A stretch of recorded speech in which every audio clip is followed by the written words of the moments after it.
കണ്ണൂരിൽ മരിച്ച ADM നവീൻ ബാബുവിനെതിരെ ആരോപണം ഉന്നയിച്ച TV പ്രശാന്ത് മുഖ്യമന്ത്രിക്ക് പരാതി നൽകിയോ എന്ന ചോദ്യത്തിന് മറുപടിയില്ലാതെ മുഖ്യമന്ത്രിയുടെ ഓഫീസ്. വിവരാവകാശ നിയമപ്രകാരമുള്ള ചോദ്യത്തിനാണ് മറുപടിയില്ലാത്തത്. പരാതിയുടെ കൃത്യമായ കാലയളവില്ലാത്തതിനാൽ മറുപടി നൽകാൻ കഴിയില്ലെന്ന് മുഖ്യമന്ത്രിയുടെ ഓഫീസ് അറിയിച്ചു. കണ്ണൂരിലെ പ്രാദേശിക ലീഗ് നേതാവാണ് പരാതി നൽകിയത്.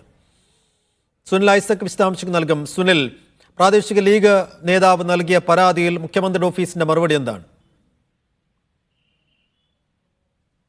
സൈഫുദ്ദീൻ സംരംഭകനായ TV പ്രശാന്ത് നവീൻ ബാബു കൈക്കൂലി വാങ്ങിയെന്ന് ആരോപിച്ച് മുഖ്യമന്ത്രിയുടെ ഓഫീസിൽ പരാതി നൽകിയെന്നത് സംബന്ധിച്ച കാര്യങ്ങളിൽ ചില വിവാദങ്ങളും ചില അവ്യക്തതകളും ഒക്കെ നിലനിൽക്കുന്നുണ്ടായിരുന്നു. കാരണം TV പ്രശാന്തൻ മുഖ്യമന്ത്രിയുടെ ഓഫീസിലേക്ക് നൽകിയ പരാതിയിൽ പ്രശാന്തിന്റെ പേരും ഒപ്പും വ്യാജമാണെന്ന് നേരത്തെ തന്നെ തെളിഞ്ഞിരുന്നു.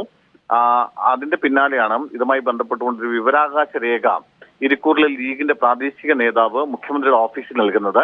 4 ചോദ്യങ്ങളാണ് ഈ വിവരാവകാശ രേഖയുമായി ബന്ധപ്പെട്ട് ചോദ്യങ്ങളായി ഉന്നയിച്ചത്. അതായത് TV പ്രശാന്തൻ എന്ന പേരിൽ നവീൻ ബാബുവിനെതിരെ എന്തെങ്കിലും തരത്തിലുള്ള പരാതി മുഖ്യമന്ത്രിയുടെ ഓഫീസിൽ ലഭിച്ചിരുന്നോ എന്നതാണ് ഒരു ചോദ്യം. ഉണ്ടെങ്കിൽ അത് എന്ത്, എപ്പോൾ?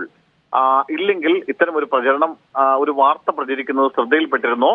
വ്യാജ വാർത്തയ്ക്കെതിരെ എന്തെങ്കിലും നടപടികൾ സ്വീകരിച്ചിരുന്നോ എന്നതാണ്. ഈ 4 ചോദ്യങ്ങളാണ് വിവരാവകാശ പ്രകാരം മുഖ്യമന്ത്രി ഓഫീസിലേക്ക് എഴുതി ചോദിച്ചത്.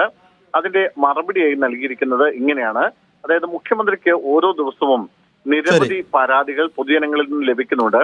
അതിൽ നിന്നും പരാതിക്കാരന്റെ പേര്, വിലാസം, മൊബൈൽ നമ്പർ, പരാതി സമർപ്പിച്ച കാലയളവ് തുടങ്ങിയ വിവരങ്ങൾ ലഭ്യമാണെങ്കിൽ മാത്രമേ പരാതി കണ്ടെത്താൻ കഴിയൂ. ഏത് കാലയളവിൽ സമർപ്പിച്ച പരാതിയാണെന്ന് അപേക്ഷയിൽ വ്യക്തമായിട്ടില്ല. ആയതിനാൽ പരാതി കണ്ടെത്താൻ പര്യാപ്തമായ വിവരങ്ങൾ കൂടി ഉൾപ്പെടുത്തി അപേക്ഷ നൽകണം. ഒപ്പം 3-4 ചോദ്യങ്ങൾ, അതായത്